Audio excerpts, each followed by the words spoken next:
ಇಷ್ಟು ದಿವಸ ಮಹಾತ್ಮ ಗಾಂಧಿ ಉದ್ಯೋಗ ಭರವಸೆ ಯೋಜನೆ ಏನಿತ್ತು, ಬಡವರಿಗೆ ಪಂಚಾಯಿತಿ ಮಟ್ಟದಲ್ಲಿ ಬಹಳಷ್ಟು ರೀತಿಯಿಂದ ಅನುಕೂಲ ಆಗ್ತದೆ. ಇವತ್ತು ಪಂಚಾಯಿತಿ ಸದಸ್ಯರು ಏನಾದ್ರೂ ಕೆಲಸ ಮಾಡಿಸ್ಬೇಕಾಗಿದ್ರೆ ಅದು ಕೇವಲ ನರೇಗಾದಿಂದ ಮಾತ್ರ. ಇದ್ರ ಮೇಲೆ ಹಕ್ಕು ಕಸ್ಕೊಂಡು ಇದ್ರ ಉದ್ದೇಶ ಕೇಂದ್ರದಲ್ಲಿ ಅವರ ಹಕ್ಕನ್ನು ಕಸಿಬೇಕು ಅನ್ನೋದು ಒಂದು. ಗ್ರಾಮೀಣ ಭಾಗಗಳು ಎಂದೂ ಕೂಡ ಉದ್ಧಾರ ಆಗಿ ಅವ್ರು ಎಂದೂ ಮುಂದೆ ಬರಬಾರದು ಅನ್ನೋ ಉದ್ದೇಶದಿಂದ ಈ ಕೇಂದ್ರ ಸರ್ಕಾರ ಇಂಥ ಕೆಟ್ಟ ಕಾಯ್ದೆಯನ್ನು ತಂದಿದೆ.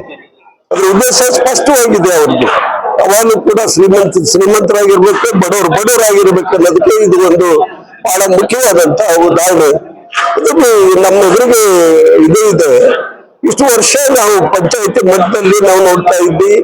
ಇವತ್ತಿನ ದಿವಸ ಅನೇಕ ಕೆರೆಗಳ ಹೂಳು ತೆಗೆದಿದ್ದಾರೆ, ರಸ್ತೆಗಳನ್ನು ಮಾಡಿಸಿದ್ದಾರೆ. ಏನು ರೈತರು ಹೊಲಗಳಿಗೆ ಹೋಗ್ಬೇಕಾಗಿತ್ತು ಆ ಹೊಲಗಳಿಗೆ ಹೋಗುವಂತ ರಸ್ತೆಗಳನ್ನು ಮಾಡಿಸ್ಕೊಂಡಿದ್ದಾರೆ.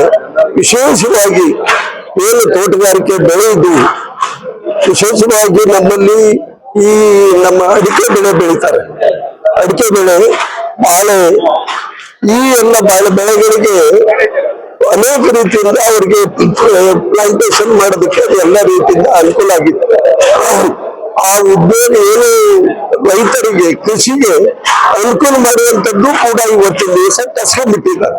ಅವ್ರ ಉದ್ದೇಶ ಬಹುತೇಕವಾಗಿ ದೇಶವನ್ನ ಕೇವಲ ಕೆಲವೇ ಮಂದಿ ಶ್ರೀಮಂತರಿಗೆ ಮಾತ್ರ ಕೊಡಬೇಕು ಅನ್ನುವ ಉದ್ದೇಶ ಇರ್ಬೋದೇನೋ ಅನ್ನುವ ವಿಚಾರದಿಂದ ಇದು ಸಂಪೂರ್ಣವಾಗಿ ಕಾಯ್ದೆ ಸಂಪೂರ್ಣವಾಗಿ ಶ್ರೀಮಂತರ ಪರವಾಗಿದೆ.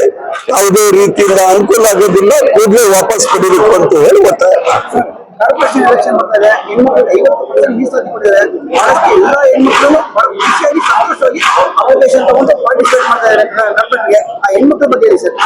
ನೋಡಿ, ನಾನು ಕೇವಲ ಹೆಣ್ಮಕ್ಳ ಬಗ್ಗೆ ಅಷ್ಟೇ ಹೇಳೋದಿಲ್ಲ. ಈಗ ನಮ್ದೇನು ಹಿಂದೆ ಮೊದಲಿಯವರು 93ರಲ್ಲಿ ಮುಖ್ಯಮಂತ್ರಿ ಆಗಿದ್ರು.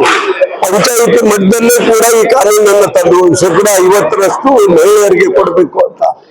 ಪರಿಶಿಷ್ಟ ಜಾತಿ, ಪರಿಶಿಷ್ಟ ಪಂಗಡ, ಹಿಂದುಳಿದ ವರ್ಗ ಮಹಿಳೆಯರಿಗೆ ಮೀಸಲಾತಿ ತಂದದ್ದು ಕಾಂಗ್ರೆಸ್ ಪಕ್ಷ.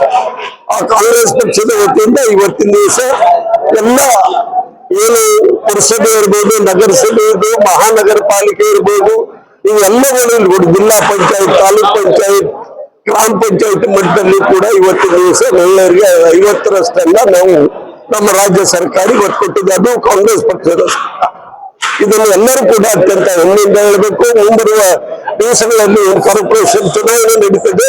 ಅಲ್ಲಿ ಹೆಚ್ಚಿನ ಸಂಖ್ಯೆಯಲ್ಲಿ ಮಹಿಳೆಯರು ಭಾಗವಹಿಸಿ ಕೇವಲ ಇದು ಒಂದೇ ಅಷ್ಟೇ ಅಲ್ಲ, ನಮ್ಮ ಏನು ಗ್ಯಾರಂಟಿ ಯೋಜನೆಗಳಿದ್ದಾವೆ ಆ ಯೋಜನೆಗಳಲ್ಲೂ ಕೂಡ 90% ಭಾಗ ಮಹಿಳೆಯರು ಇದನ್ನ ಮಾಡ್ತಾ ಇದ್ದಾರೆ. ಅದಕ್ಕಾಗಿ ಇದು ಒಳ್ಳೆಯ ಬೆಳವಣಿಗೆ ಅಂತ ಹೇಳಿ.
Okay.